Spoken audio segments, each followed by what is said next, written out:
You ask Tiger to solve. This deals with linear equations with one unknown. The final result is x equals 17 over 2. Let's solve it step by step. Simplify the expression. Expand the parentheses. Multiply the coefficients. Simplify the arithmetic.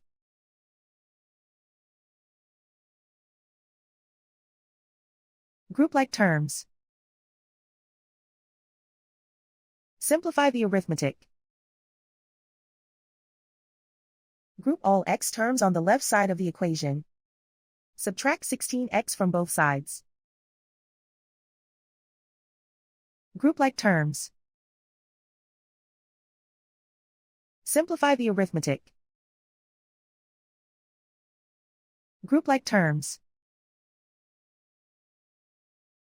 Simplify the arithmetic. Group all constants on the right side of the equation.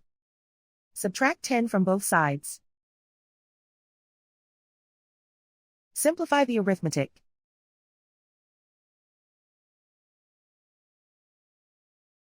Isolate the x. Divide both sides by -2.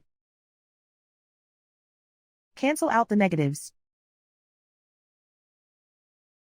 Simplify the fraction. Cancel out the negatives. And so the final result is x equals 17 over 2.